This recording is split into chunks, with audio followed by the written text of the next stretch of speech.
It's a it's a well-written book, and I know this because I'm learning from it. Just like Ender had to be afraid of turning out like Peter, I have to be afraid of turning out like Peter too. The difference between Peter and Val is Peter will always find weakness in people. He will always show them what they are afraid of, but Val will do the opposite. And that is why Ender's important because he can build and detract.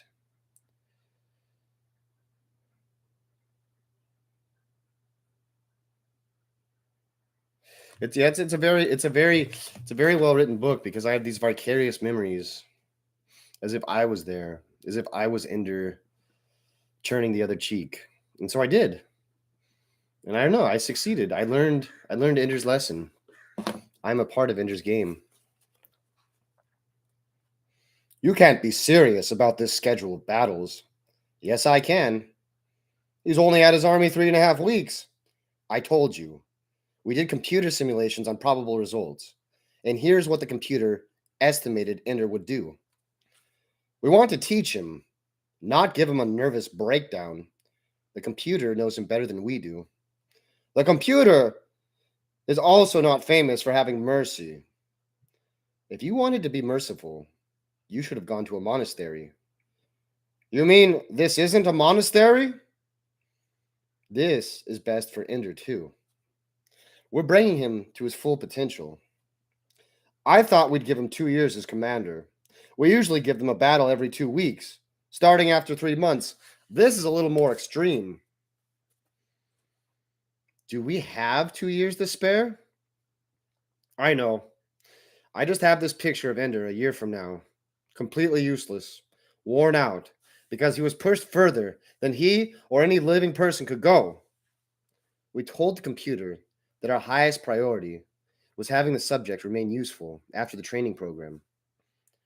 Well, as long as he's useful.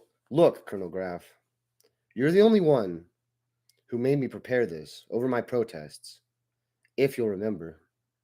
I know you're right. I shouldn't burden you with my conscience, but my eagerness to sacrifice little children in order to save mankind is wearing thin. The pole mark has been to see the hedgeman. It seems Russian intelligence is concerned that some of the active citizens on the nets are already figuring out how America got to use the IF to destroy the Warsaw Pact as soon as the buggers are destroyed. Seems premature. It seems insane. Free speech is one thing, but to jeopardize the League over nationalistic rivalries? And it's for people like that, short-sighted, suicidal people, that we're pushing Ender to get the edge of human endurance. I think you underestimate Ender.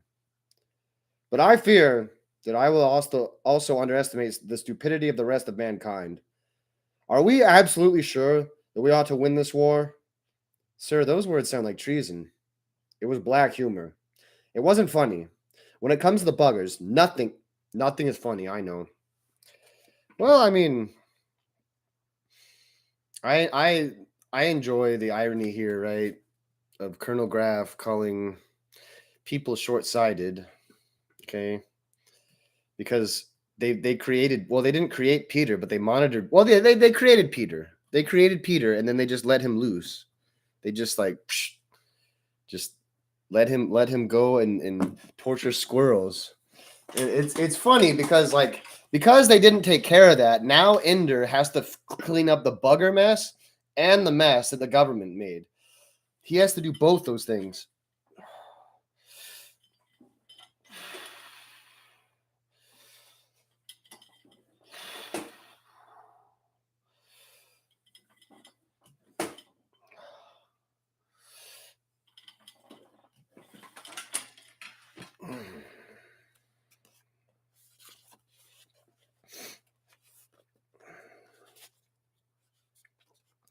Ender Wiggin lay in his bed, staring at the ceiling.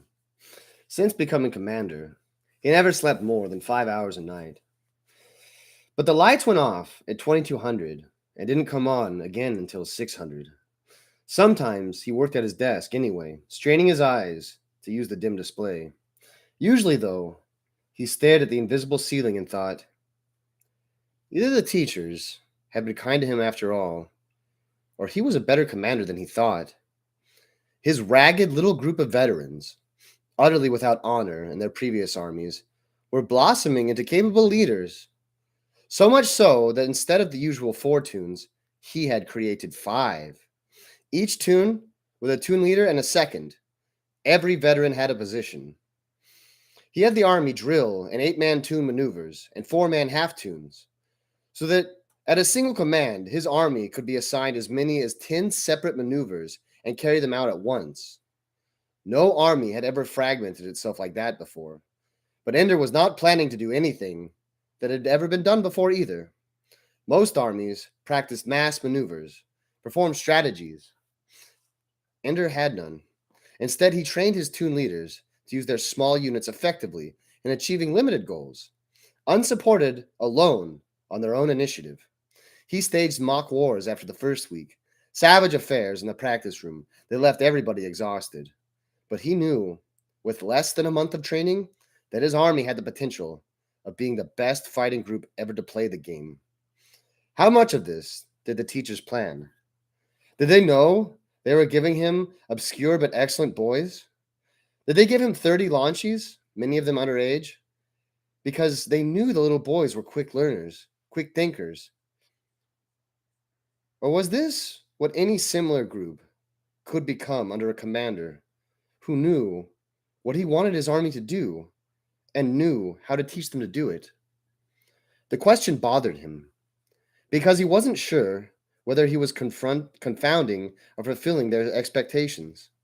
All he was sure of was he was eager for battle. Most armies needed 3 months because they had to memorize dozens of elaborate formations. We're ready now. Get us into battle.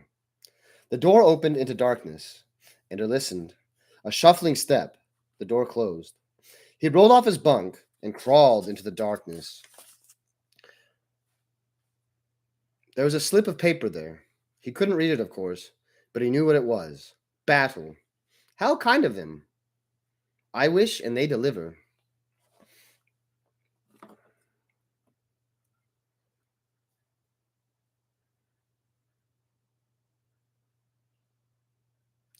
So one of the themes, and really the major theme of this book, and it gets said without being directly said, I think, even once. I mean, he refers to it a little bit, but he never makes the big connection.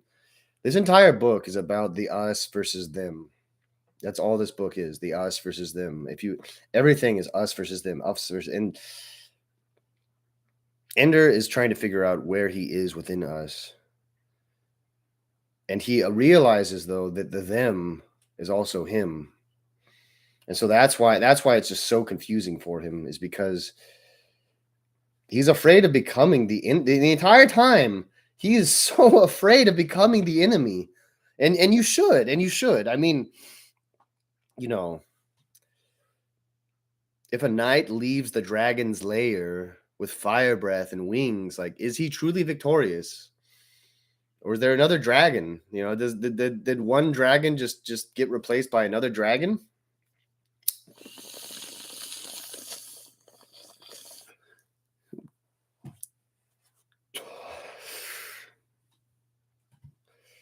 Ender was already dressed in his dragon army flash suit when the lights came on.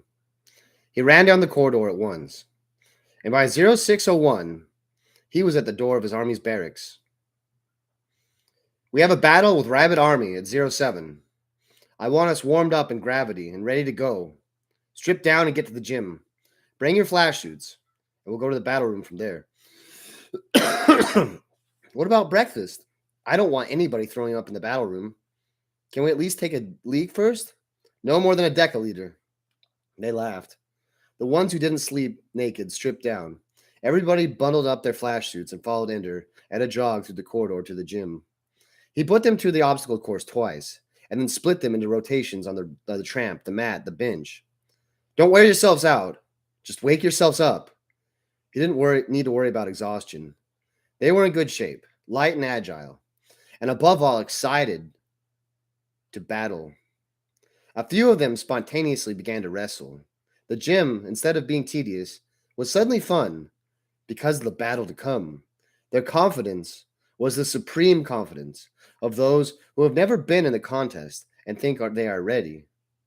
Well, why shouldn't they think so? They are, and so am I. At 0640, he had them dress out. He talked to the toon leaders and their seconds while they dressed.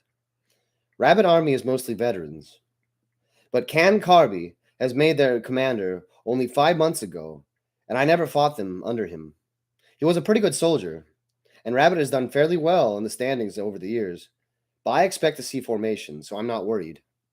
At 0650, he made them all lie down on the mats and relax, and then at 0656, he ordered them up and jogged them along the corridor to the battle room. Ender occasionally leaped up to touch the ceiling. The boys all jumped to touch the same spot in the ceiling. The ribbon of color led to the left. Rabbit Army had already passed through on the right, and at 0658, they reached their gate to the battle room. The toons lined up in 5 columns. A and E were all ready to grab the side handholds and flip themselves out towards the sides. B and D lined up to catch the 2 parallel ceiling handholds and flip upward into null gravity. C-toon were ready to slap the sill of the doorway and flip forward. Up, down, left, right. Ender stood at the front, between columns, so he'd be out of the way, and reoriented them. Which way is the enemy's gate? Down, they said, all laughing. And at that moment, up became north, down became south, and left and right became east and west. The gray wall in front of them disappeared, and the battle room was visible. It wasn't a dark game, but it wasn't a bright one either. The lights were about half like dusk. In the distance, in the dim light, he could see the enemy door, their lighted flash suits already pouring out. Ender knew a moment's pleasure. Everybody had learned the wrong lesson from Bonzo's misuse of Ender Wiggin.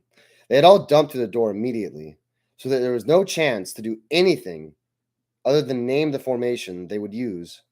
Commanders didn't have time to think. Well, Ender would take that time and trust his soldiers' ability to fight with flash legs to keep them intact as they came late through the door. Ender sized up the shape of the battle room. The familiar open grid of most early games, like the monkey bars at the park, with 7 or 8 stars scattered throughout the grid. There were enough of them, and in forward enough positions that they were worth going for. Spread out to the near stars, Ender said. C, try to take the side wall. If it works, E will follow. If it doesn't, I'll decide from there. I'll be with D. Move. All the soldiers knew what was happening, but tactical decisions were entirely up to toon leaders. Even with Ender's instructions, they were about 10 seconds late getting to the gate. Rabbit was already doing some elaborate dance down at the end of the room. In all other armies Ender had fought, he would have been worried right now about making sure his toons were in their proper place in their own formation. Instead, he and his men were only thinking of ways to slip past the formation, control the stars and corners of the room, and then break the enemy formation into meaningless chunks that didn't know what they were doing. Even with less than 4 weeks together, the way they fought already seemed like the only intelligent way, the only possible way. Ender was almost surprised that Rabbit Army didn't already know that they were hopelessly out of date. C-toon slipped along the wall, coasting with their bent knees facing the enemy. Crazy Tom, the leader of C-toon, had apparently ordered his men to flash their own legs already. It was a pretty good idea at this dim light, since the lighted flash suits went dark whenever they were frozen. It made them less easily visible. Ender would commend him for that. Rabbit Army was able to drive back C-toon's attack, but not until Crazy Tom and his boys carved them up, freezing a dozen rabbits before retreating to the safety of a star. But it was a star behind the rabbit formation, which meant they were going to be easy pickings now. Hanzu, commonly called Hot Soup, was the leader of D-toon. He slid quickly along the lip of the star to where Ender knelt. How about flipping off the north wall and kneeling on their faces? Do it, Ender said. I'll take B-toon to get behind them. And he shouted, A and E will slow on the walls.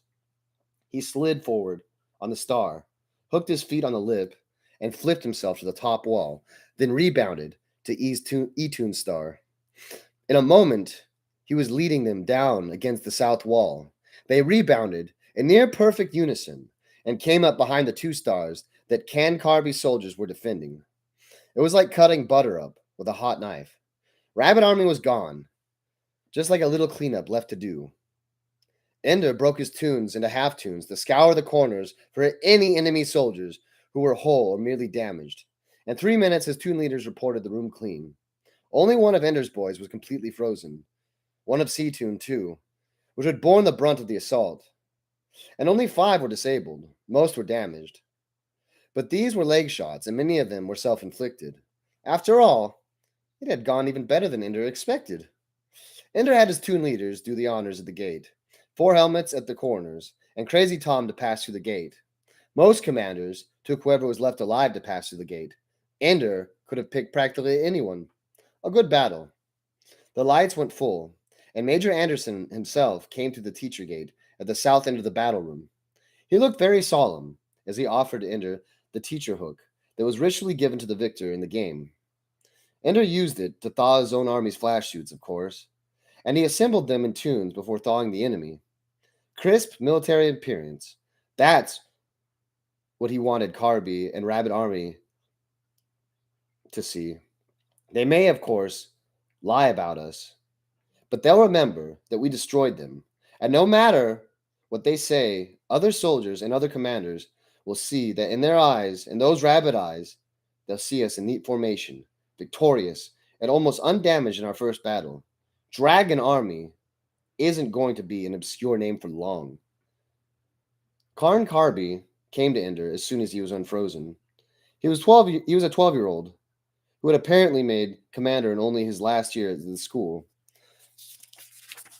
So he wasn't cocky like the ones who made it at 11. I will remember this, thought Ender, when I am defeated, to keep dignity and give honor where it's due, so that defeat is not disgrace. And I hope I don't have to do it again. I found another typo. Anderson dismissed Dragon Army at last, after Rabbit Army had straggled to the door that Ender's boys had come through.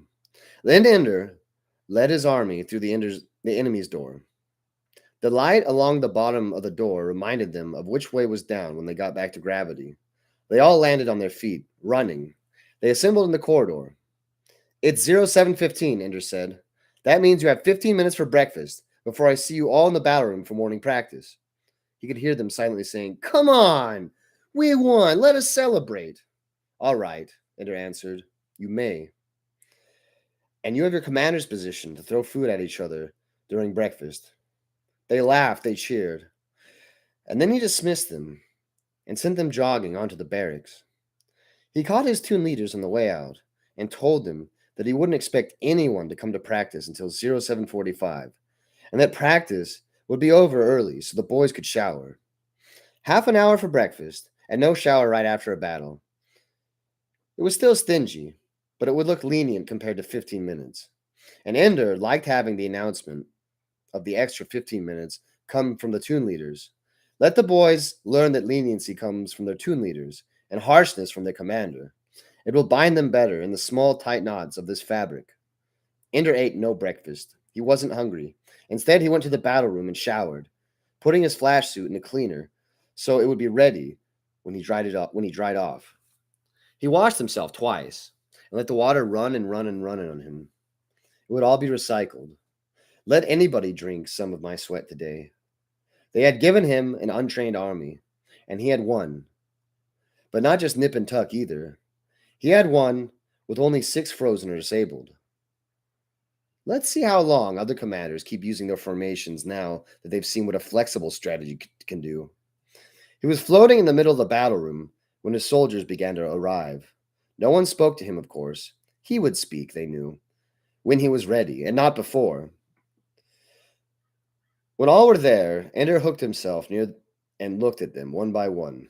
"Good first battle," he said, which was an excuse, enough for a cheer, an attempt to start a chant of "Dragon! Dragon!" which quickly stopped. Dragon Army did all right against the rabbits, but the enemy isn't always going to be that bad. If that had been a good army, C-Tune, your approach was too slow. They would have had you from the flanks before you got in a good position. You should have split and angled from 2 directions so they couldn't flank you. A and E, your aim was wretched. The tallies show that you averaged Only one hit for every 2 soldiers? That means that most of the hits were made by attacking soldiers close in. That can't go on. A competent army would cut up the assault force unless they have much better cover from the soldiers at a distance. I want every toon to work on distance marksmanship for moving and unmoving targets. Half toons take turns being targets. I'll thaw the flash suits every 3 minutes. Now move. Will we have any stars to work with? Asked Hot Soup. To steady our aim? I don't want you to get used to having anything to steady your aims. If your arm isn't frozen, freeze your elbows. Now move. The toon leaders quickly got things going, and Ender moved from group to group to make suggestions and help soldiers who are having particular trouble. The soldiers knew by now that Ender would be brutal in the way he talked to groups. But when he worked with an individual, he was always patient, explaining as often as necessary, making suggestions quickly, listening to questions and problems and explanations. But he never laughed when they tried to banter with him, and they soon stopped trying. He was commander every moment they were together. He tried to remind them of it. He simply was. They worked all day with the taste of victory in their mouths, and cheered again when they broke half an hour early for lunch. Ender held the toon leaders until the regular lunch hour to talk about the tactics they had used and evaluate the work of the individual soldiers. Then he went to his own room and methodically changed into his uniform for lunch. He would enter the commander's mess about 10 minutes late, exactly the timing he wanted. Since this was his first victory, he had never seen the inside of the commander's mess hall and had no idea what new commanders were expected to do. But he did know that he wanted to enter last today, when the scores of the morning's battles were already posted. Dragon Army will not be an obscure name now. There was no great stir when he came in, but some of them noticed how small he was, and saw the dragons on the sleeve of his uniform. They stared at him openly, and by the time he got his food and sat at the table, the room was silent. Ender began to eat, slowly, carefully, pretending not to notice that he was the center of attention. Gradually, conversation and noise started up again, and Ender could relax enough to look around. One entire wall of the room was a scoreboard. Soldiers were kept aware of an army's overall record for the past 2 years. And here, however, records were kept for each commander. A new commander couldn't inherit a good standing from his predecessor. He was ranked according to what he had done. Ender had the best ranking, a perfect one-loss record, of course. But the other categories showed that he was far behind. Average soldiers disabled, average enemy disabled, average time elapsed before victory. In every category, he was ranked first. When he was nearly through eating, someone came up behind him and touched his shoulder. Mind if I sit? Ender didn't have to turn around to know it was Dink Meeker. Ho, Dink, said Ender. Sit. You gold-plated fart, said Dink cheerfully. We're all trying to decide whether your scores up there are a miracle or a mistake. A habit, said Ender. One victory is not a habit, Dink said. Don't get cocky. When you're new, they seed you against weak commanders. Karn Karby isn't exactly on the bottom of the rankings. It was true. Karby was just about in the middle. He's okay, Dink said, considering that he only just started. Show some promise. You don't show promise. You show threat. Threat to what? Do they feed you less if I win? I thought you told me it was all a stupid game and none of it mattered. Dink didn't like having his words thrown back at him, not under these circumstances. You were the only one who got me playing along with them. But I'm not playing games with you, Ender. You won't beat me. Probably not. I taught you. Everything I know, said Ender. I'm just playing it by ear right now. Congratulations. It's good to know I have a friend here. But Ender wasn't sure Dink was his friend anymore. Neither was Dink. After a few empty sentences, Dink went back to his table. Ender looked around when he was through his meal. There were quite a few small conversations going on. Ender spotted Bonzo, who was now one of the oldest commanders. Rose the Nose had graduated. Petra was with his group in a far corner, and she didn't look at him once. Since most of the others stole glances at him from time to time, including the ones Petra was talking with, Ender was pretty sure she was deliberately avoiding his glance. That's the problem with winning right from the start, thought Ender. You lose friends. Give them a few weeks to get used to it. By the time I have my next battle, things will have calmed down in here. Khan Carby made a point of coming to greet Ender before the launch period ended. It was again a gracious gesture, and unlike Dink, Carby did not seem wary. Right now, I'm in disgrace, he said frankly. They won't believe me when I tell them you did things that nobody's ever seen before. So I hope you beat the snot out of the next army you fight. As a favor for me. As a favor for you. And thanks for talking to me. I think they're treating you pretty badly. Usually new commanders are cheered when they first join the mess. But then, usually a new commander has a few defeats under his belt before he even makes it in here. I only got here a month ago. If anybody deserves a cheer, it's you. But that's life. Make 'em eat dust. I'll try.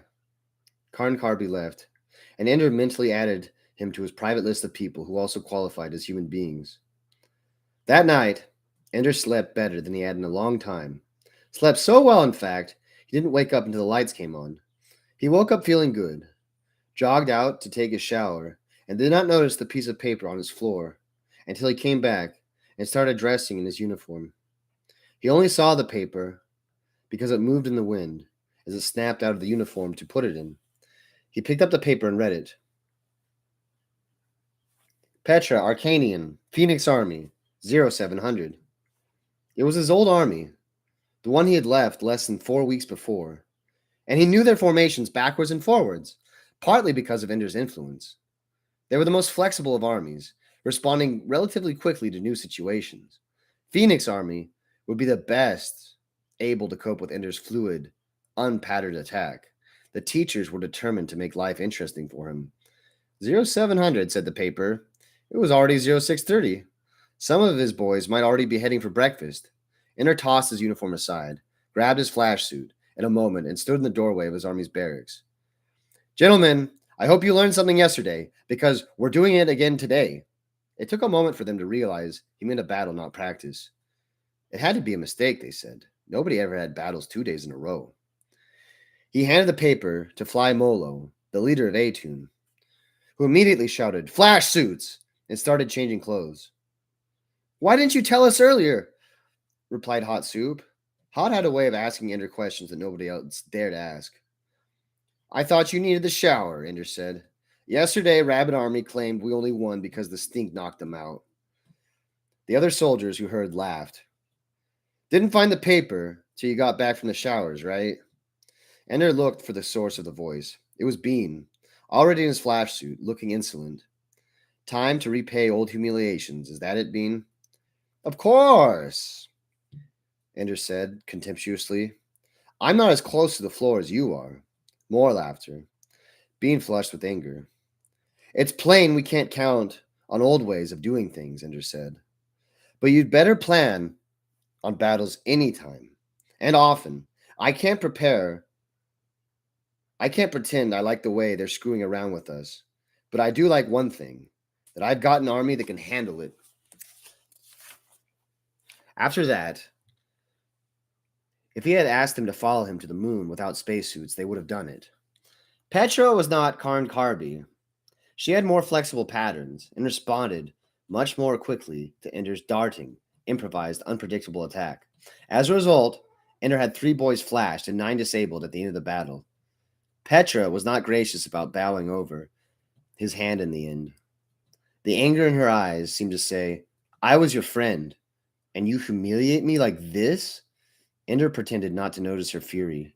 He figured that after a few more battles, she'd realize that, in fact, she had scored more hits against him than he expected anyone would ever do again. And he was still learning from her. In practice today, he would teach his tune leaders how to counter the tricks Petra had played on them. Soon they would be friends again, he hoped.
I hope it is everything you're looking for.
At the end of the week, Dragon Army had fought 7 battles in 7 days.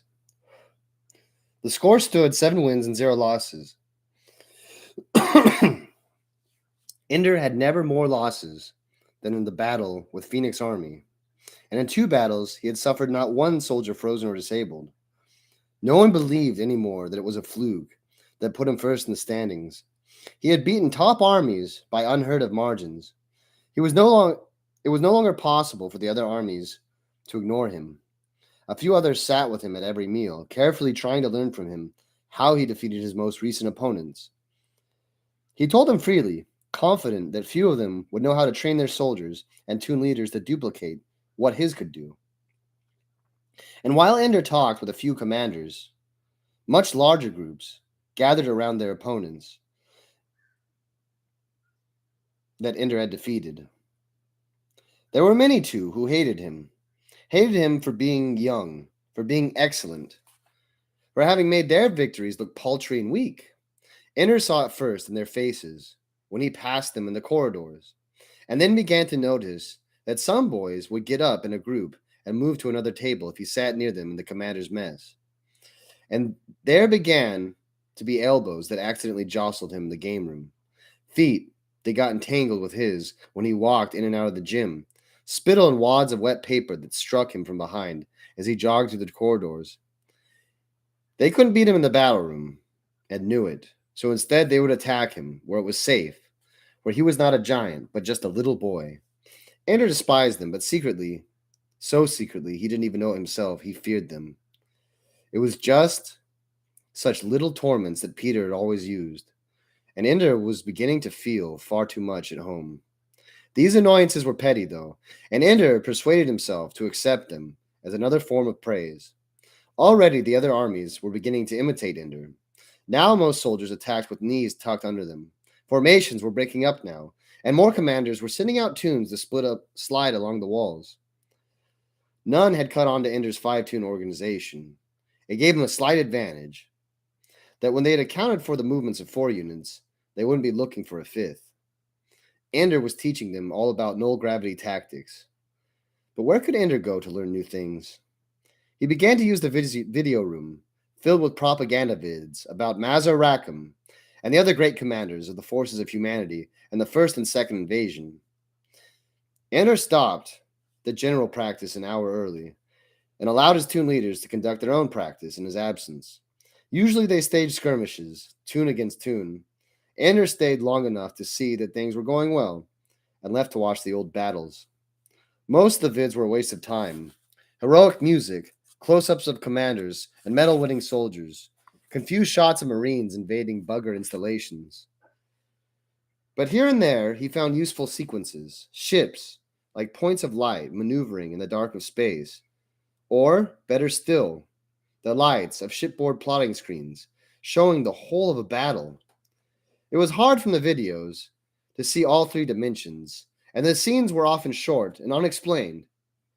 But Ender began to see how the buggers used seemingly random flight paths to create confusion, and how they used decoys and false retreats to draw the IF ships into traps. Some battles had been cut into mini scenes, which were scattered throughout various videos. By watching them in sequence, Ender was able to reconstruct whole battles. He began to see things that the official commentators never mentioned. They were always trying to arouse pride in human accomplishments and loathing for the buggers. But Ender began to wonder how humanity had won it all. Human ships were sluggish. Fleets responded to new circumstances unbearably slow, while the bugger fleet seemed to act in perfect unity, responding to each challenge instantly.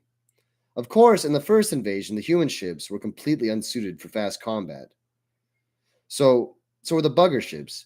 It was only the second invasion that the ships and weapons were swift and deadly.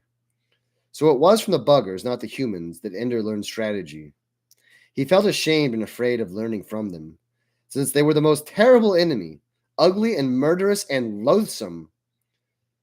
But they were also very good at what they did. To a point, they always seemed to follow one basic strategy only: gather the greatest number of ships at the key point of conflict. They never did anything surprising, anything that seemed to show either brilliance or stupidity in a subordinate officer. Discipline was apparently very tight. And there was one oddity. There was plenty of talk about Mazarakim, but precious little video of his actual battle. Some scenes from the early in the war, Rackham's tiny force looking pathetic against the vast power of the main bugger fleet. The buggers had already beaten the main human fleet out in the Comet Shield, wiping out the earliest starships and making a mockery of human attempts at high strategy. That film was often shown to arouse again and again the agony and terror of bugger victory. Then the fleet coming to Mazarakim's little force near Saturn, the hopeless odds, and then one shot from Mazarakim's little cruiser, one enemy ship blowing up. That's all that was ever shown. Lots of films showing Marines carving their way into bugger ships, lots of bugger corpses lying around inside. But no film of buggers killing in personal combat, unless it was spliced from the first invasion. It frustrated Ender that Mazarakim's victory was so obviously censored. Students in the battle school had much to learn from Mazarakim, and everything about his victory was concealed from view. The passion for secrecy was not very helpful to the children who had to learn to accomplish again what Rackham had done. Of course, as soon as word got out that Ender Wiggin was watching the war vids over and over again, the video room began to draw a crowd. Almost all were commanders, watching the same vids Ender watched, pretending they understood why he was watching and what he was getting out of it.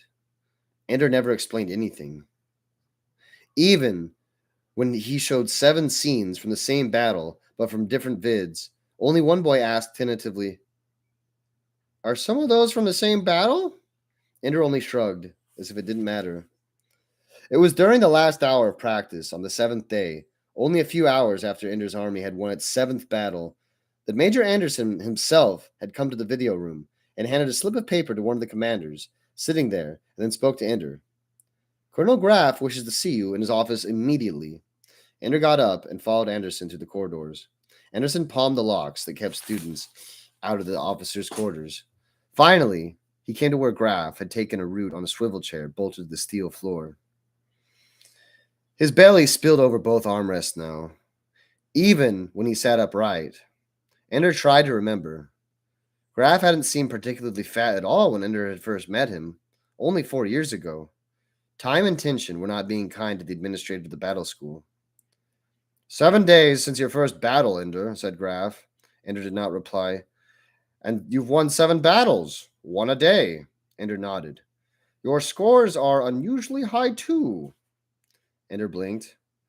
"To what, Commander, do you attribute your remarkable success?" "You gave me an army that does whatever I can think for it to do." "And what have you thought for it to do?" "We orient downwards towards the enemy gate and use our lower legs as shields. We avoid formations and keep up our mobility. It helps that I've got 5 tunes of 8 instead of 4 of 10. Also, our enemies haven't the time to respond effectively to our new techniques, so we'll be beating them with the same tricks. That won't hold up for long." "So you don't expect to keep winning?" "Not with the same tricks." Graff nodded. Sit down, Ender. Ender and Anderson both sat.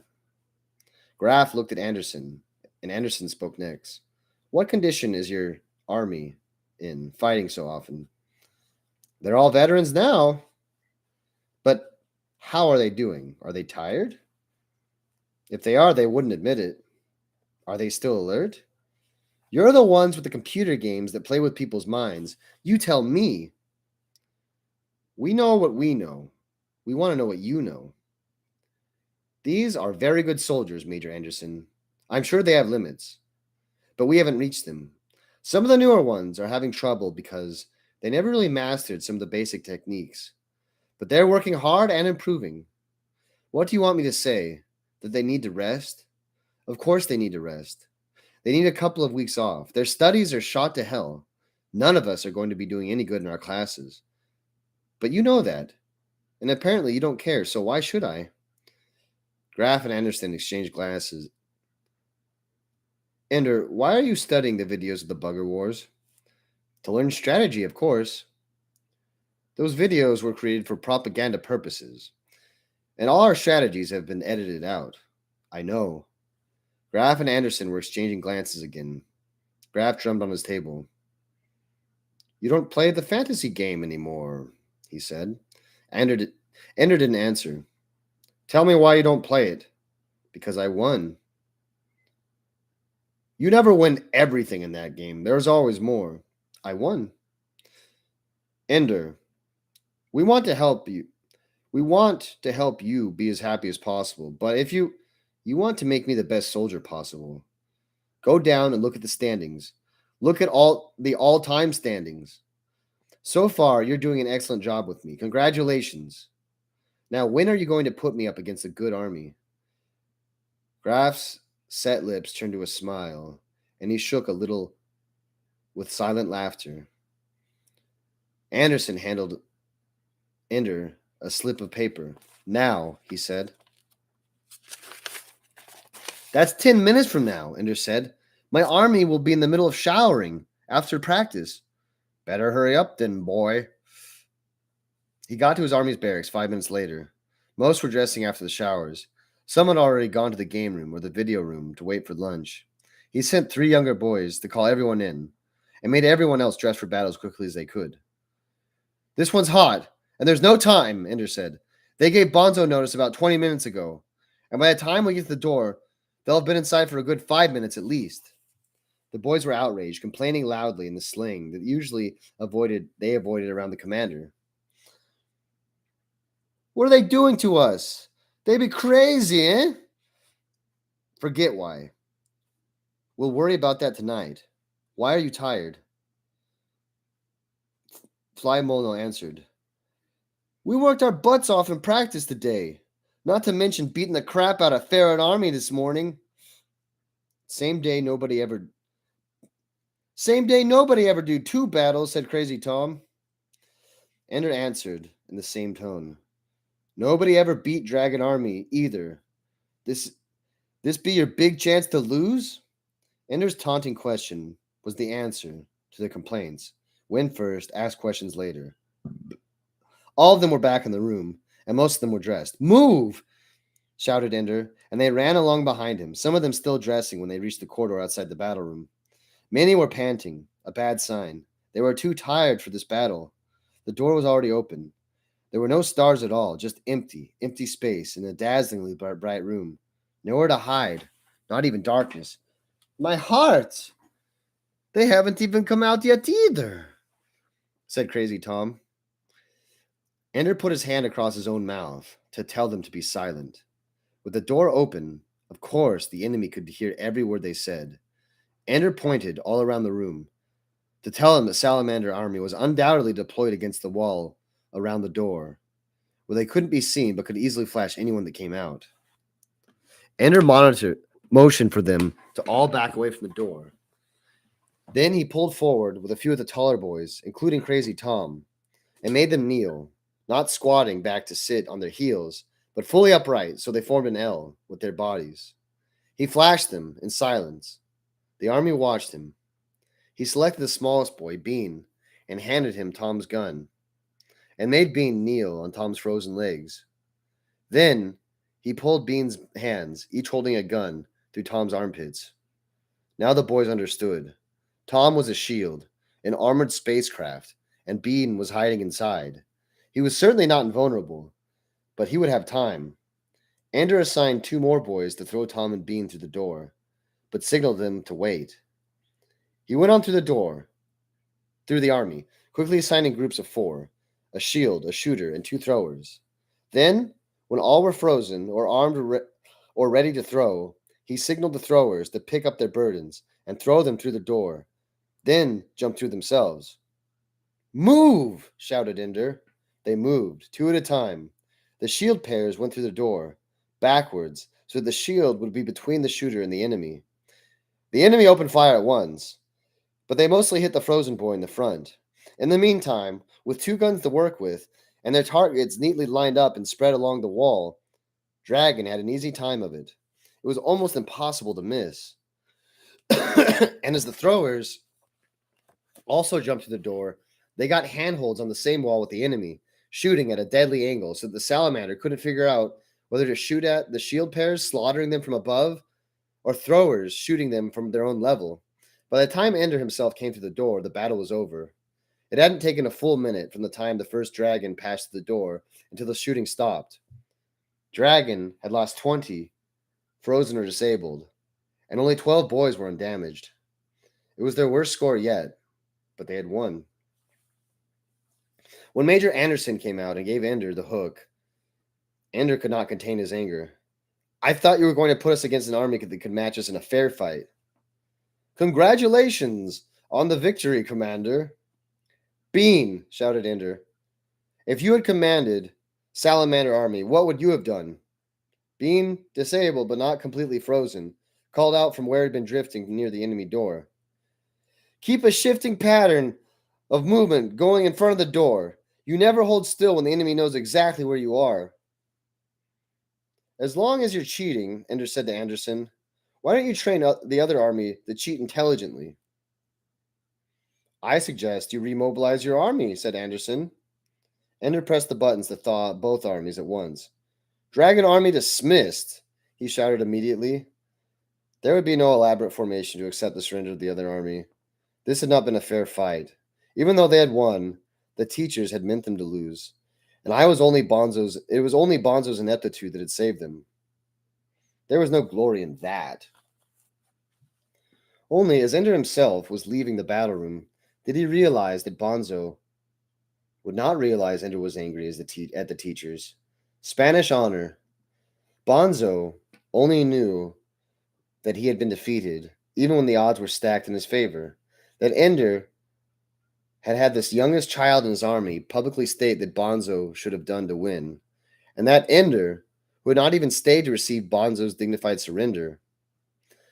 If Bonzo had not already hated Ender, he would surely have begun, and hating him as he did, this would surely turn to rage. Bonzo was the last person to strike me, thought Ender. I'm sure he has not forgotten that. Nor had he forgotten the bloody affair in the battle room when the older boys tried to break up Ender's practice session. Nor had many others. They were hungry for blood then. Bonzo will be thirsting for it now. Ender toyed with the idea of taking advanced personal defense. But the battles, now possible not only every day, but twice in the same day, Ender knew he could not spare the time. I have to keep my chances. The teachers got me into this. They can keep me safe. Bean flopped down on his bunk in utter exhaustion. Half the boys in the barracks were already asleep, and it was still 15 minutes before lights out. Wearily, he pulled his desk from his locker and signed on. There was a test tomorrow, in geometry, and Bean was woefully unprepared. He would always reason things out if he had enough time, and he had read a lucid when he was 5. But the test had a time limit, so there wouldn't be a chance to think. He had to know, and he didn't know. And he would probably do badly on the test. But they had won twice today, so he felt good. As soon as he signed on, however, all thoughts of geometry were banished. A message paraded around his desk. See me at once, Ender. The time was only 21:50. Only 10 minutes before lights out. How long ago did Ender send it? Still, he'd better not ignore it. There might be another battle in the morning. The thought made him weary. And whatever Ender wanted to talk to him about, there wouldn't be time then. So Bean rolled off the bunk and walked emptily toward the corridor to Ender's room. He knocked. Come in, said Ender. Just saw your message. Fine, said Ender. It's near lights out. I'll help you find your way in the dark. I just didn't know if you knew what time it was. I always know what time it is. Bean sighed inwardly. It never failed. Whenever he had any conversation with Ender, it turned into an argument. Bean hated it. He recognized Ender's genius and honored him for it. Why couldn't Ender ever see anything good in him? Remember 4 weeks ago, Bean, when you told me to make you a toon leader? Yeah. I've made 5 toon leaders and 5 assistants since then, and none of them was you. Ender raised his eyebrows. Was I right? Yes, sir. So tell me how you've done in these 8 battles. Today was the first time they disabled me. But the computer listed me as getting 11 hits before I had to stop. I've never had less than 5 hits in a battle. So I've completed every assignment I've been given. Why did they make you a soldier so young, Bean? No younger than you were. But why? I don't know. Yes, you do. And so do I. I've tried to guess. But they're just guesses. You're very good. They knew that. They pushed you ahead. Tell me why, Bean. Because they need us, that's why. Bean sat down on the floor and stared at Ender's feet. Because they need somebody to beat the buggers. That's the only thing they care about. It's important that you know that, Bean. Because most of the boys in the school think the game is important for itself. But it isn't. It's only important because it helps find them the kids who might grow up to be real commanders in the real war. But as far as the game, screw that. That's what they're doing. Screwing up the game. Funny. I thought they were just doing it to us. A game 9 weeks earlier than it should have come. A game every day. And now 2 games in the same day. Bean, I don't know what the teachers are doing, but my army is getting tired, and I'm getting tired, and they don't care at all about the rules of the game. I pulled the old charts up from the computer. No one has ever destroyed so many enemies and kept so many of his own soldiers whole in the history of the game. You're the best, Ender. Ender shook his head. Maybe, but it was no accident that I got the soldiers I got. Launchies, rejects from other armies. Put them together, and my worst soldiers could be a toon leader in another army. They've loaded things my way, but now they're loading it all against me, Bean. They want to break us down. They can't break you. You'd be surprised, Ender breathed sharply, suddenly, as if there were a stab of pain, or if he had to catch a sudden breath in a wind. Bean looked at him and realized that the impossible was happening. Far from baiting him, Ender Wiggin was actually confiding in him. Not much, but a little. Ender was human, and Bean had been allowed to see. Maybe you'll be surprised, said Bean. There's a limit to how clever new ideas I can come up with every day. Somebody's going to come up with something to throw at me, and I haven't thought of that before, and I won't be ready. What's the worst that can happen? You lose one game? Yes, that's the worst that can happen. I can't lose any games, because if I lose any, he didn't need to explain himself, and Bean didn't need to ask. I need you to be clever, Bean. I need you to think of solutions to problems we haven't seen yet. I want you to try things out no one has ever tried because they're absolutely stupid. Why me? Because even though there are some better soldiers than you in Dragon Army, not many, but some, there's nobody who can think better and faster than you. Bean said nothing. They both knew it was true. Ender showed him his desk. On it were 12 names. 2 or 3 from each toon. Choose 5 of these, Ender said. 1 from each toon. They're a special squad, and you'll train them. Only during special practice sessions. Talk to me about what you're training them to do. Don't spend all day long on any one thing. Most of the time, you and your squad will be part of the whole army, part of your regular toons. But when I need you, when there's something to be done that only you can do. These are all new, said Bean. No veterans. After last week, Bean, all of our soldiers are veterans. Don't you realize that on the individual soldier standings, all 40 of our soldiers are in the top 50? Do you have to go down 17 places to find a soldier who isn't a dragon? What if I can't think of anything? Then I was wrong about you. Bean grinned. You weren't wrong. The lights went out. Can you find your way back, Bean? Probably not. Then stay here. If you listen very carefully, you can hear the good fairy come in the night and leave our assignment for tomorrow. They won't give us another battle tomorrow, will they? Ender didn't answer. Bean heard him climb into bed. He got up to the floor and did likewise. The thought of a half a dozen ideas. He thought of half a dozen ideas before he went to sleep. Ender would be pleased. Every one of them was stupid.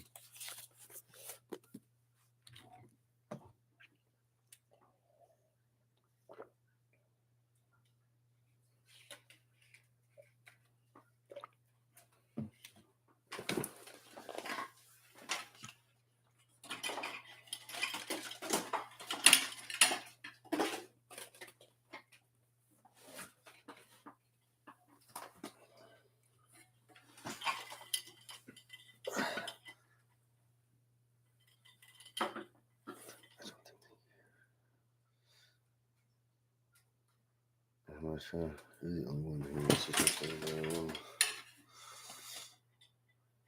That's the best part about it.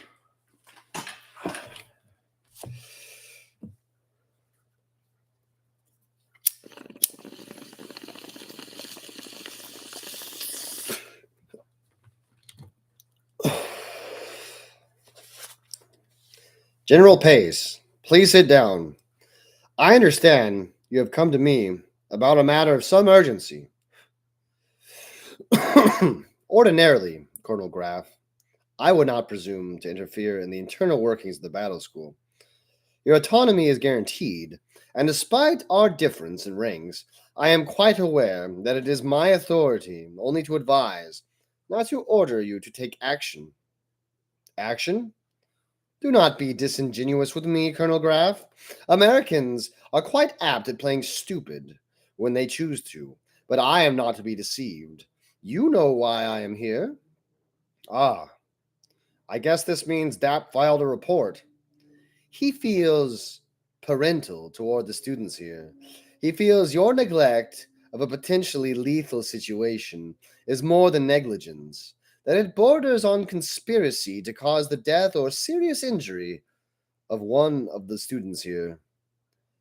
This is a school for children, General Pace. Hardly a matter to bring to the chief of IF military police. Colonel Graff, the name Enderwigan has percolated through the high command. It has even reached my ears. I have heard him described modestly as our only hope of victory in the oncoming invasion. When is it his life or health that is in danger? I do not think it untoward that the military police take some interest in preserving and protecting the boy, do you? Damn Dap, and damn you too, sir. I know what I'm doing. Do you? Better than anyone else.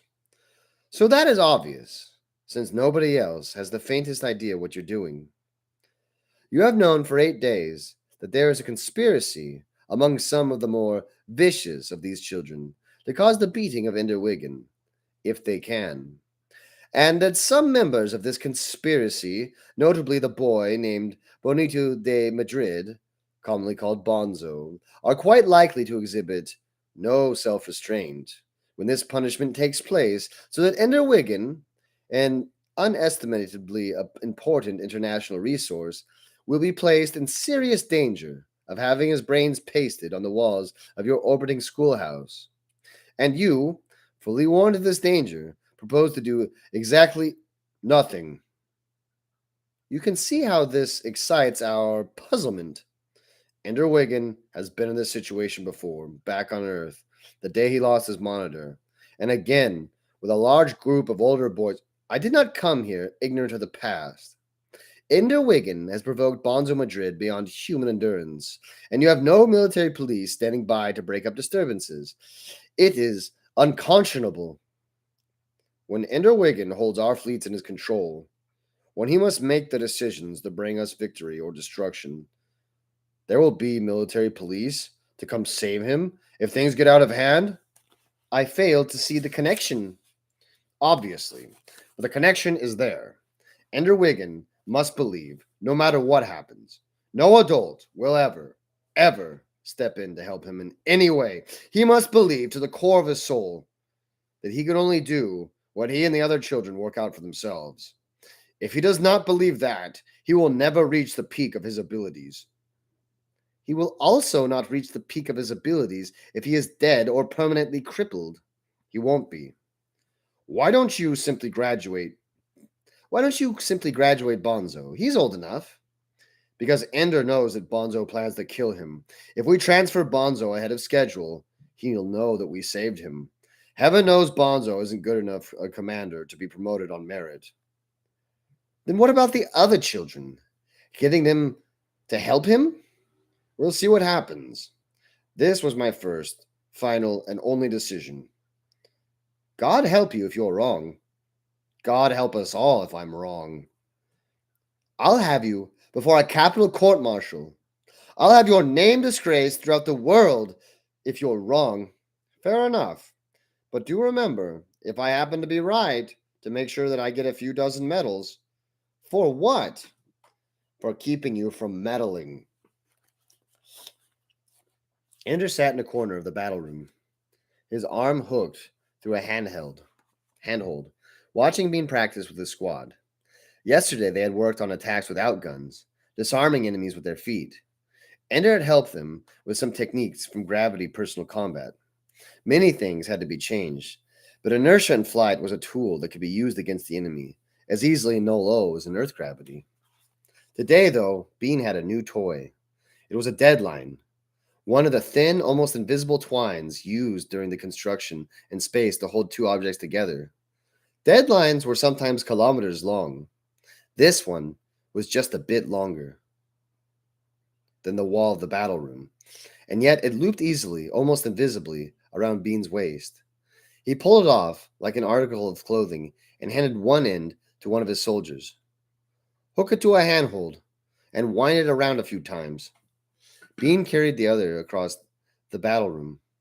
As a tripwire, it wasn't too useful, Bean decided. It was invisible enough, but one strand of twine couldn't have much chance of stopping an enemy that could easily go above or below it.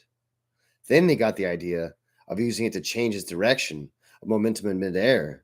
He fastened it around his waist, the other end still fastened to a handhold, and slipped a few meters away, launching himself straight out. The twine caught him, changed its direction abruptly, and then swung him in an arc that crashed him brutally against the wall. He screamed and screamed. It took Ender a moment to realize that he wasn't screaming in pain. Did you see how fast I went? Do you see how I changed direction? Soon all of Dragon Army stopped to watch Bean practice with the twine. The changes in direction were stunning, especially when he didn't know where to look for the twine. When he used the twine to wrap himself around a star, he attained speeds that no one had ever seen before. It was 21:40 when Ender dismissed the evening practice. Weary but delighted at having something new, his army walked through the corridors back to the barracks. Ender walked among them, not talking but listening to their talk. They were tired, yes, a battle every day for more than 4 weeks, but in situations, they tested their abilities to the utmost. They were proud, happy, close. They had never lost, and they had learned to trust each other. They had trusted their fellow soldiers to fight and fight well. Trusted their leaders to use them rather than waste their efforts, and above all trusted Ender to prepare them for anything that might happen. As they walked the corridor, Ender noticed several older boys seemingly engaged in conversations and branching corridors and ladderways. Some were in the corridor, walking slowly in the other direction. It became too much of a coincidence, however, that so many of them were wearing salamander uniforms, and that those weren't often older boys belonging to armies whose commanders most hated Ender Wiggin. A few of them looked at him and looked away too quickly. Others were too tense, too nervous as they pretended to be relaxed. What will they do if I attack? What will I do if they attack my army in the corridor? My boys are all young, all small, all completely untrained in gravity combat. When would they learn? Ho, Ender! Someone called. Ender stopped and looked back. It was Petra. Ender, can I talk to you? Ender saw in a moment that if he stopped and talked, his army would quickly pass him by and would be alone with Petra in the hallway. Walk with me, Ender said. It's just for a moment. Ender turned around and walked with his army. He heard Petra running to catch up. All right, I'll walk with you. Ender tensed when she came near. Was she one of them? One of the ones who hated him enough to hurt him? A friend of yours wanted me to warn you. There are some boys who want to kill you. Surprise, said Ender. Some of his soldiers seemed to perk up at this. Plots against their commander were interesting news, it seemed. Ender, they can do it. They say they've been planning it ever since you went commander. Ever since I beat Salamander, you mean? I hated you after you beat Phoenix Army too, Ender. I didn't say I blamed anybody. It's true. He told me to take you aside today and warn you on the way back from the battle room to be careful tomorrow because, Petra, if you had actually taken me aside just now, there would have been a dozen boys following me along the corridor who would have taken me in the corridor. Can you tell me you didn't notice them? Suddenly, her face flushed. No, I didn't. How can you think I did? Don't you know who your friends are? She pushed her way through Dragon Army, got ahead of him, scrambled up a ladderway to the higher deck. Is it true? Asked Crazy Tom. Is what true? Ender scanned the room, shouted for two roughhousing boys to get to bed. Did some of the older boys want to kill you? I'll talk, said Ender, but he knew that it wasn't. Petra had known something, and that he saw on the way there that tonight wasn't imagination. Maybe it's all talk, but I hope you'll understand when I say you've got 5 toon leaders who are going to escort you to your room tonight. Completely unnecessary. Humor us. We owe you a favor. I owe you nothing. He'd be a fool to turn them down. Do as you want. He turned and left. The toon leaders trotted out with him. One ran ahead and opened his door. They checked the room, made Ender promise to lock it, and left just before lights out. There was a message on his desk. Don't be alone ever. Dink. Ender grinned. So Dink was still his friend. Don't worry. They won't do anything to me. I have my army. But in the darkness, he did not have his army. He dreamed that night of Stilson. Only he saw how small Stilson was, only 6 years old. How ridiculous his tough guy posturing was. And yet, in the dream, Stilson and his friends tied Ender so he couldn't fight back. And then everything that Ender had done to Stilson in life, they did to Ender in the dream. And afterward, Ender saw himself babbling like an idiot, trying hard to give orders to his army, but all his words came out as nonsense. He awoke in darkness. He was afraid. Then he calmed himself by remembering that the teachers obviously valued him, or they wouldn't be putting so much pressure on him. They wouldn't let anything happen to him, nothing bad anyway. Probably when the older kids attacked him in the battle room years ago, there were teachers just outside the room, waiting to see what would happen. If things got out of hand, they would have stopped in and stopped it. I probably could have sat there and done nothing, and they would have seen to it that I was all right. They'll push me as hard as they can in the game, but outside the game, they're keeping me safe. With that assurance, he slept again, until the door opened softly, and the morning's war was left in the door for him to find.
They won, of course, but it was a grueling affair, with the battle room so filled with a labyrinth of stars that hunting down the enemy during mop up took 45 minutes. It was Paul Slattery's Badger Army, and they refused to give up. There was a new wrinkle in the game, too. When they disabled or damaged one enemy, he thawed out in about 5 minutes, the way it worked in practice. Only when the enemy was completely frozen did he stay out of action the whole time. But the gradual thawing out did not work for Dragon Army. Crazy Tom was the one who realized what was happening when they started getting hit from behind by people they thought were safely out of the way. And at the end of the battle, Slattery shook Ender's hand and said, "I'm glad you won. If I ever beat you, Ender, I want to do it fair." "Use what they give you," Ender said. "If you ever got an advantage over the enemy, use it." "Oh, I did," said Slattery. "I'm only fair-minded before and after battles." The battle took so long that breakfast was over. Ender looked at his hot, sweating, tired soldiers waiting in the corridor and said, "Today you know everything. No practice. Get some rest. Have some fun. Pass a test." It was a measure of their weakness. They didn't even cheer or laugh or smile. They walked into the barracks and stripped off their clothes. They would have practiced if he had asked them to. But they were reaching the end of their strength, and going without breakfast was one unfairness too many. Ender meant to shower right away, but he was also tired. He lay down on his bed in his flash suit just for a moment and woke up at the beginning of lunchtime. So much for his idea of studying more about the buggers this morning. Just time to clean up, go eat, and head for class. He peeled off his flash suit, which stank from sweat. His body felt cold, his joints oddly weak. Shouldn't have slept in the middle of the day. I'm beginning to slack off. I'm beginning to wear down. I can't let it get to me. So he jogged to the gym and forced himself to climb the rope 3 times before going to the bathroom to shower. It didn't occur to him that in his absence in the commander's mess, he would be noticed. That showering in the noon hour, when his own army would be wolfing down the first meal of the day, he would be completely helplessly alone. When he heard them come into the bathroom, he paid no attention. He was letting the water pour over his head, over his body. The muffled sound of footsteps was hardly noticeable. Maybe lunch was over, he thought, starting to soap himself up again. Maybe somebody finished practice late. And maybe not. He turned around. There were 7 of them, leaning back against the metal sinks or standing closer to the showers, watching him. Bonzo stood in front of them. Many were smiling, but the condescending leer of the hunter for its cornered victim. Bonzo was not smiling, however. "Ho!" Ender said. Nobody answered. So Ender turned off the shower, even though there was still soap on him, and reached for his towel. It wasn't there. One of the boys was holding it. It was Bernard. All it would take for the practice to be complete was for Stilson and Peter to be there too. They needed Peter's smile. They needed Stilson's obvious stupidity. Ender recognized the towel as their opening point. Nothing would make him look weaker than to chase him naked after the towel. That was what they wanted, to humiliate him, to break him down. He wasn't going to play. He refused to feel weak because he was wet and cold and unclothed. He stood strongly facing them, his arms at his sides. He fastened his gaze on Bonzo. "Your move," Ender said. "This is not a game," said Bernard. "We're tired of you, Ender. You graduate today, on ice." Ender did not look at Bernard. It was Bonzo who hungered for his death. Even though he was silent, the others were along for the ride, daring themselves to see how far they might go. Bonzo knew how far he would go. "Bonzo," Ender said softly, "your father would be proud of you." Bonzo stiffened. "He would love to see you now. Come to fight a naked boy in the shower, smaller than you. And you brought 6 friends. He would say, 'Oh, what honor.'" "Nobody came to fight you," said Bernard. "We just came to talk you into playing fair with the games. Maybe lose a couple now and then." The others laughed, but Bonzo didn't laugh, and neither did Ender. "Be proud, Bonito, pretty boy. You can go home and tell your father, 'Yes, I beat up Ender Wiggin, who was barely 10 years old and I was 13. And I had only 6 of my friends to help me. And somehow we managed to defeat him, even though he was naked and wet and alone. Ender Wiggin is so dangerous and terrifying. It was all we could do not to bring 200. Shut your mouth, Wiggin, said one of the boys. We didn't come to hear the little bastard talk, said another. You shut up, said Bonzo. Shut up and stand out of the way. He began to take off his uniform. Naked and wet and alone, Ender? So are even. I can't help that I'm bigger than you. You're such a genius. You figure out how to handle me. He turned to the others. Watch the door. Don't let anyone else in.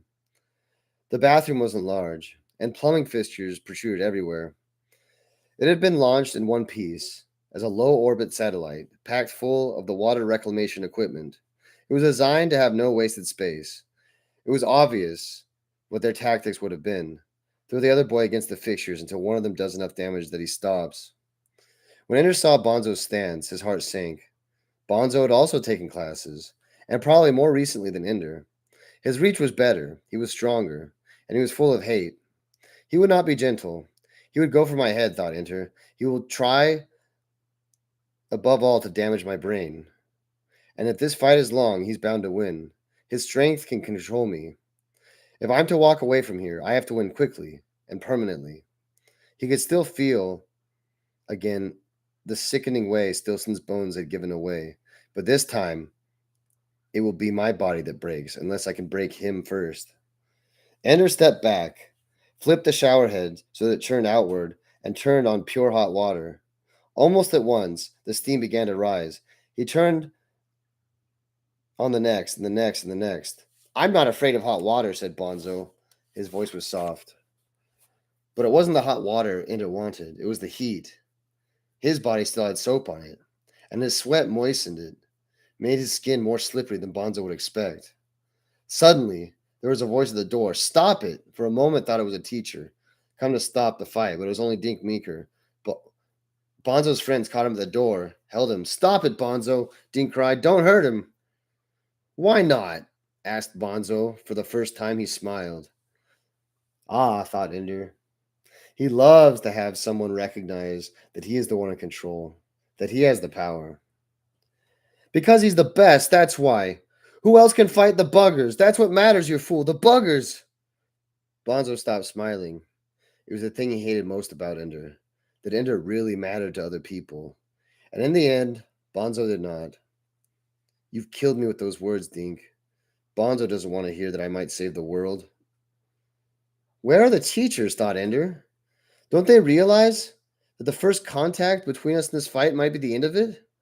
This isn't like the fight in the battle room, where no one had the leverage to do any terrible damage. There's gravity in here, and the floor and the walls are hard and jutted with metal. Stop this now or not at all. If you touch him, you're a bugger lover, cried Dink. You're a traitor. If you touch him, you deserve to die. They jammed Dink's face backward into the door, and he was silent. The mist from the showers dimmed the room, and the sweat was streaming down Ender's body. Now before the soap is carried off me. Now, while I'm too slippery to hold. Ender stepped back, letting the fear he felt show in his face. Bonzo, don't hurt me, he said, please. It was what Bonzo was waiting for, the confession that he was in power. For other boys, it might have been enough that Ender had submitted. For Bonzo, it was only a sign that his victory was sure. He swung his legs as if to kick, but changed into a leap at the last moment. Ender noticed the shifting weight and stooped lower so that Bonzo would be more off balance when he tried to grab Ender and throw him. Bonzo's tight, hard ribs came against Ender's face, and his hand slapped against his back, trying to grip him. But Ender twisted, and Bonzo's hand slipped. In an instant, Ender was completely turned, yet still inside Bonzo's grasp. The classic move at this moment would be to bring up his heel into Bonzo's crotch. But for that to be effective, required too much accuracy, and Bonzo expected it. He was already rising to his toes, thrusting his hips backwards to keep Ender from reaching his groin. Without seeing him, Ender knew it would bring his face closer, almost in Ender's hair. So instead of kicking, he plunged upward off the floor with the powerful lunge of a soldier bounding from the wall and jammed his head into Bonzo's face. Ender whirled in time to see Bonzo staggered backward, his nose bleeding, gasping from surprise and pain. Ender knew that at this moment he might be able to walk out of the room and end the battle, the way he had escaped from the battle room after drawing blood. But the battle would be fought again, again and again and again, until the will to fight was finished. The only way to end things completely was to hurt Bonzo enough that his fear was stronger than his hate. So Ender leaned back against the wall behind him and jumped and pushed off with his arms. His feet landed in Bonzo's belly and chest. Ender spun in the air and landed on his toes and hands. He flipped over, scooted under Bonzo, and this time he kicked upward into Bonzo's crotch. He connected hard and sure.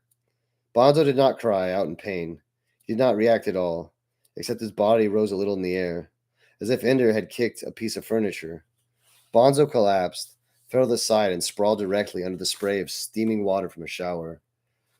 He made no movement to escape the murderous heat. "My God!" someone shouted. Bonzo's friends leaped to turn off the water. Ender slowly rose to his feet. Someone thrust a towel to him. It was Dink.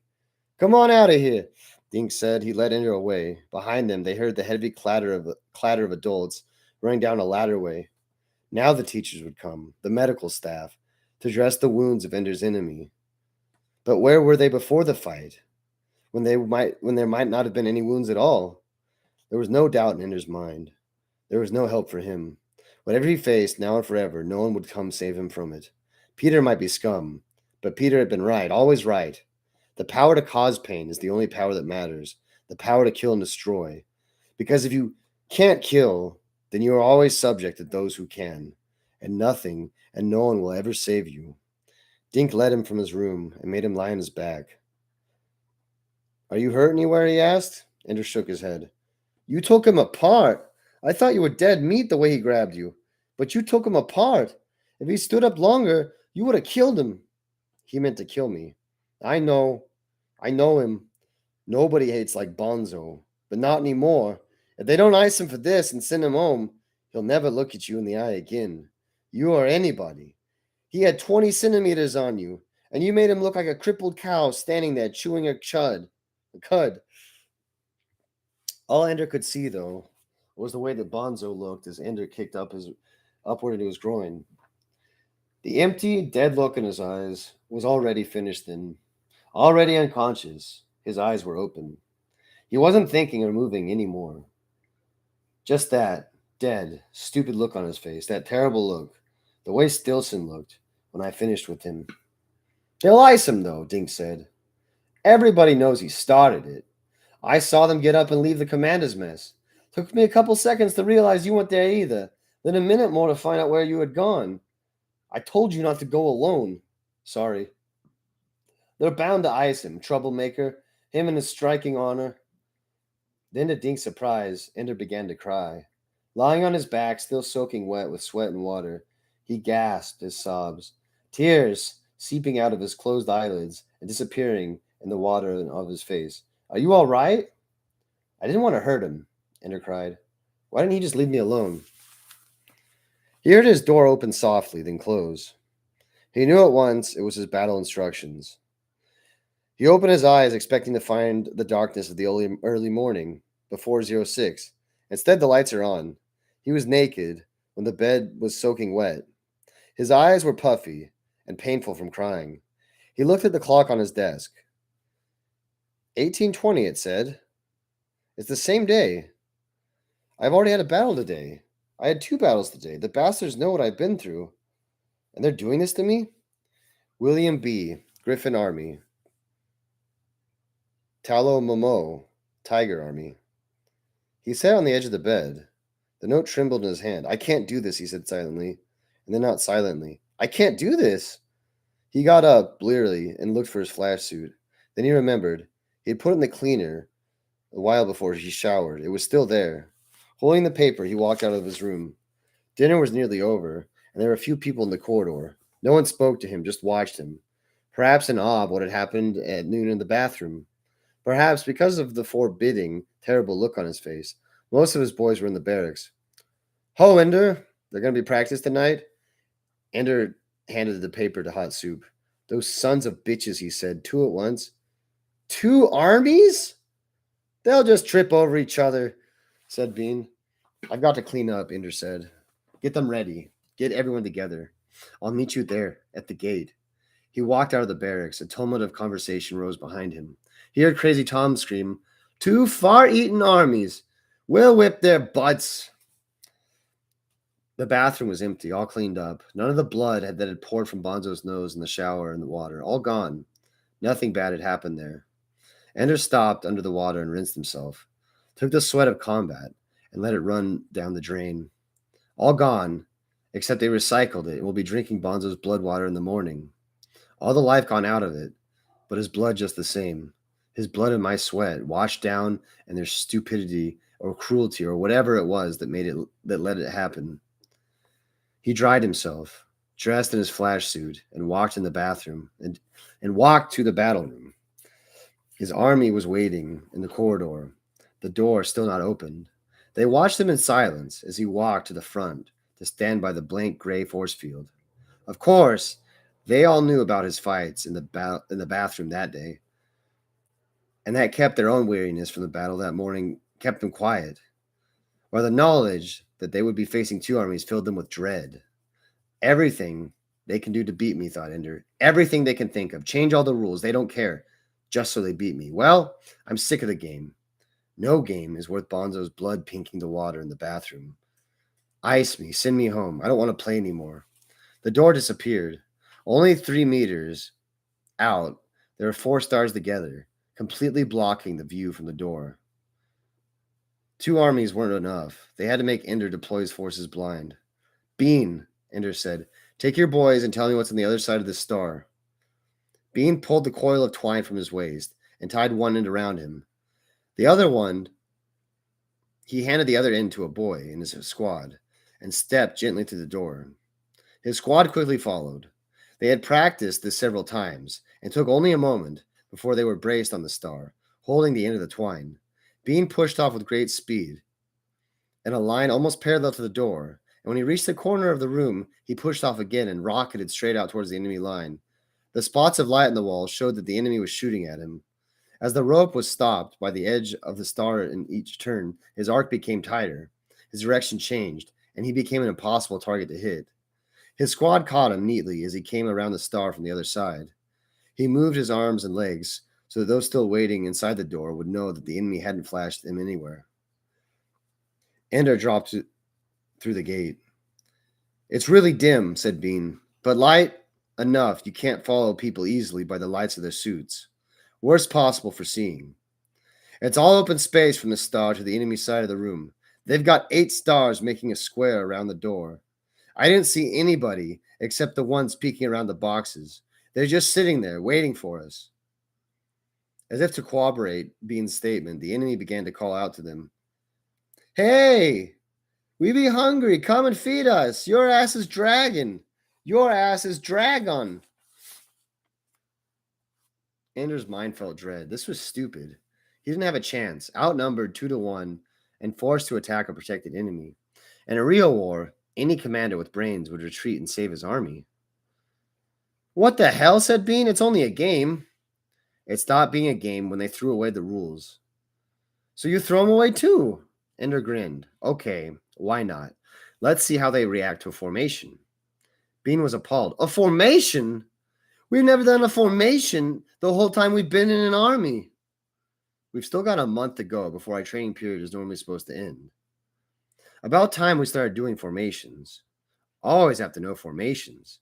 He formed an A with his fingers, showed it to the blank door, and beckoned. A tomb quickly emerged and began arranging them around the star. 3 meters wasn't enough room to work in. The boys were frightened and confused, and it took nearly 5 minutes just to get them to understand what they were doing. Tiger and Griffin soldiers were reduced to chattering cat calls, while their commanders argued about whether to try to use their overwhelming force to attack Dragon Army while they're still behind the star. Moreau was all for attacking. We outnumber him 2-1, while B said, sit tight and we can't lose. Move and he can figure out some way to beat us. So they sat tight until finally, in the dusky light, they saw a large mass slip from behind Ender's star. It held its shape, even when it was abruptly stopped, moving sideways and launched itself towards the dead center of the 8 stars, where 82 soldiers waited. Doobie-doo, said Griffin. They're doing a formation. They must have been putting that together for all 5 minutes, said Momo. If we attacked them while they're doing it, we could have destroyed them.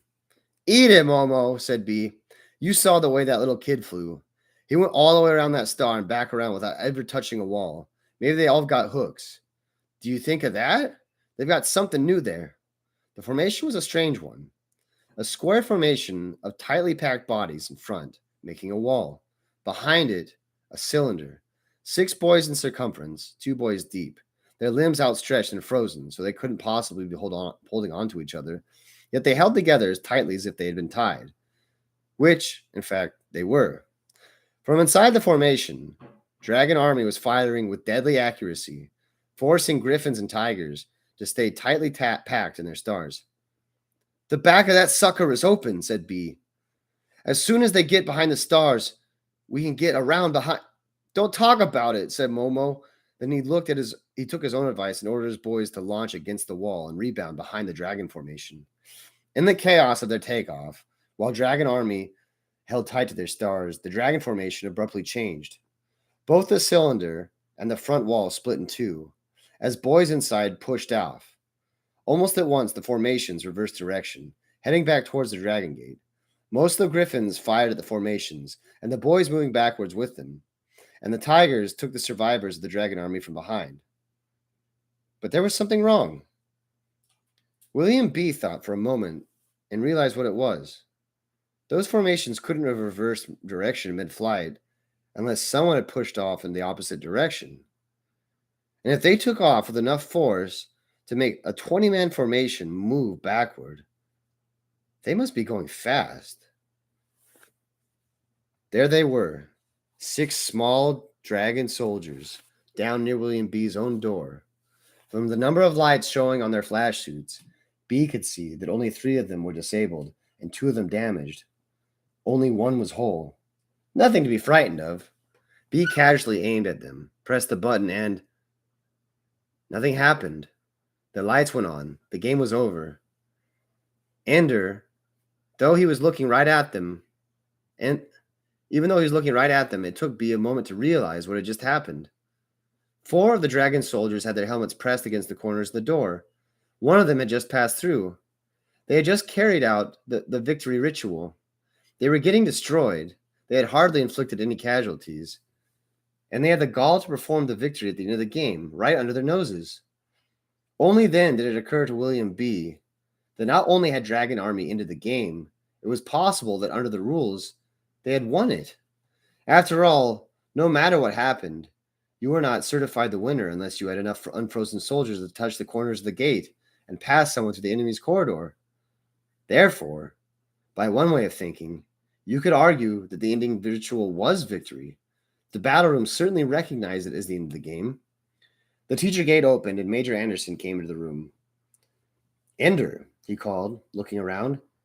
One of the frozen dragon soldiers tried to answer him, though jaws were clamped shut by the flash suit. Anderson hooked him over to him and thawed him out. Ender was smiling. I beat you again, sir, he said. Nonsense, Ender. Your battle was with Griffin and Tiger. How stupid do you think I am, said Ender.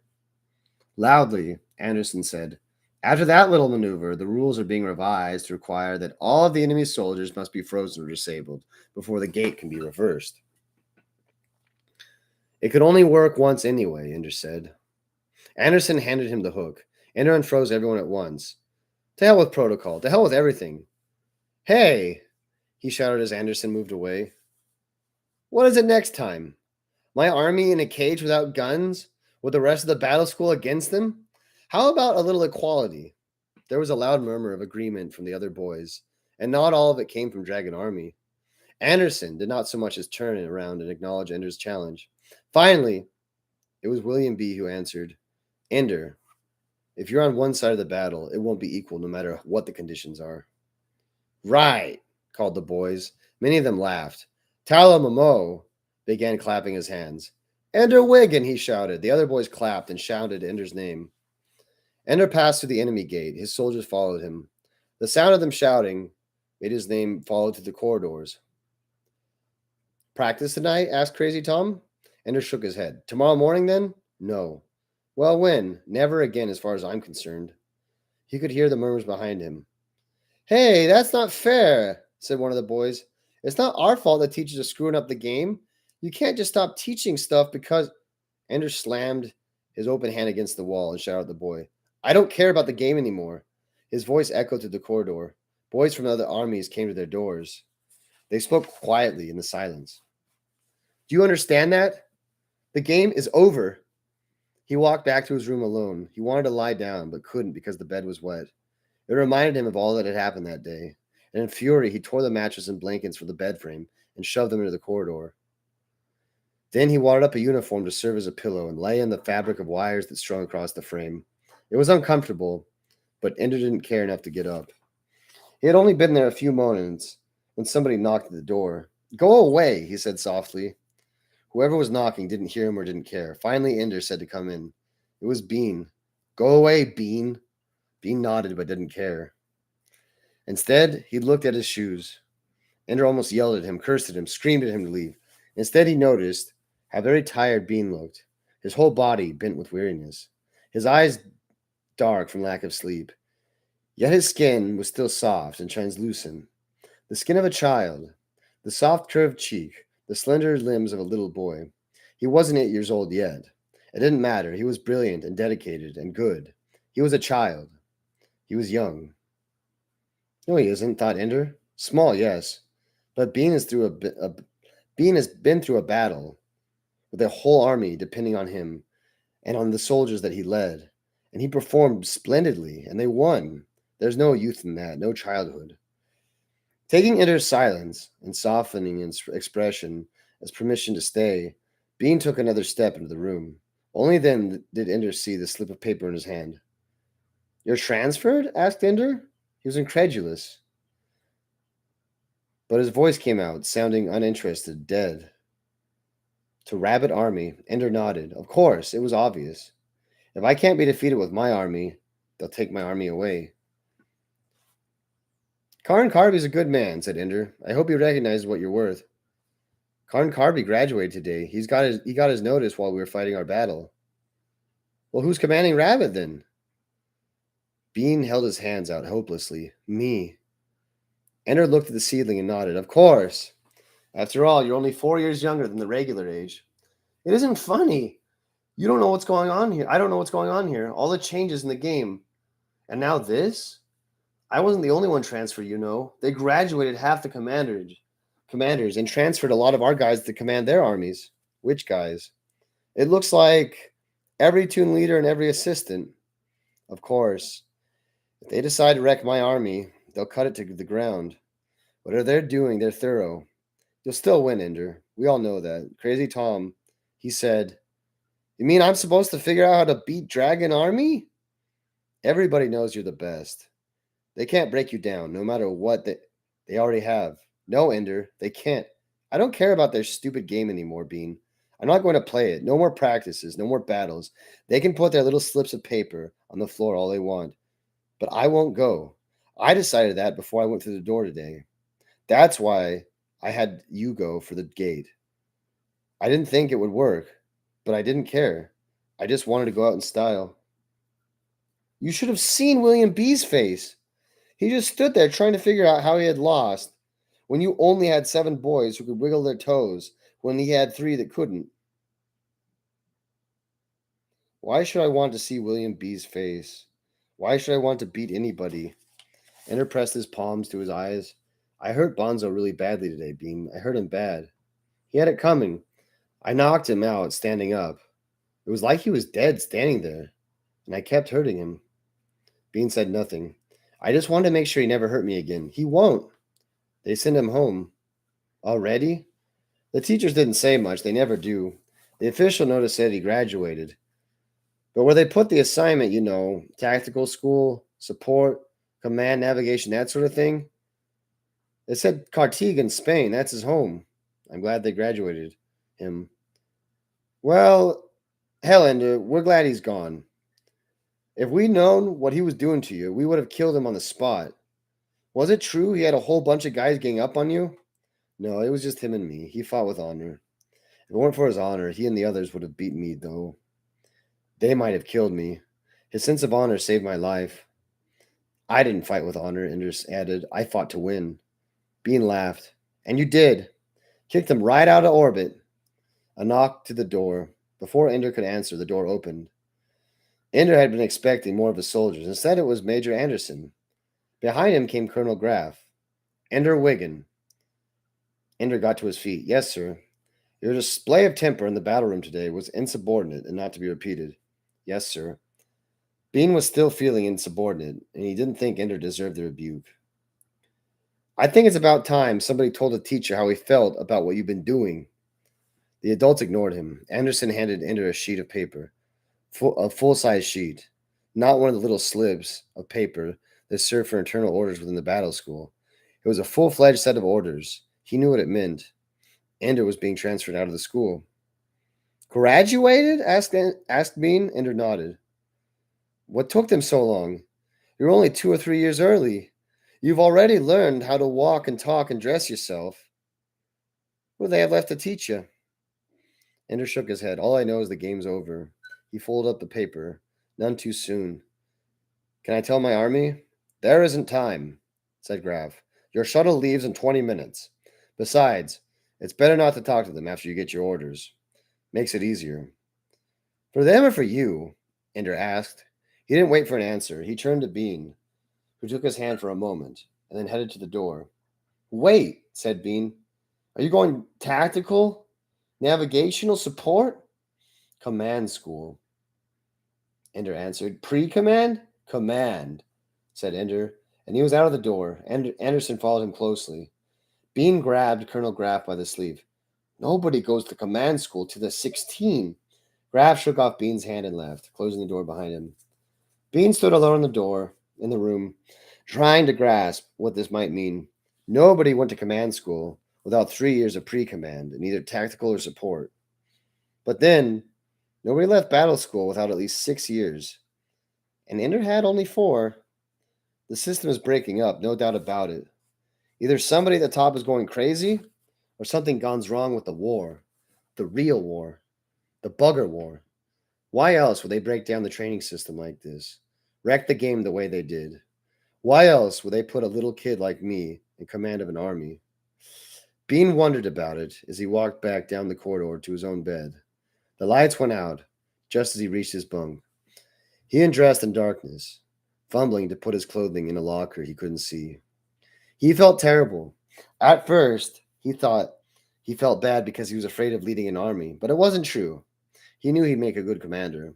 He felt himself wanting to cry. He hadn't cried since the first days of homesickness after he got here. He tried to put a name on the feeling that put a lump in his throat that made him sob silently. However much he tried to hold it down, he bit down on his lip to stop the feeling, to replace it with pain. It didn't help. He would never see Ender again. Once he named the feeling, he could control it. He lay back and forced himself to go through the relaxing routine until he didn't feel like crying anymore. He drifted off to sleep. His hand was near his mouth. It lay on his pillow, hesitantly, as if Bean couldn't decide whether to bite his nails or suck on his fingertips. His forehead was creased and furrowed. His breathing was quick and light. He was a soldier, and if anyone asked him what he wanted to do when he grew up, he wouldn't know what they meant.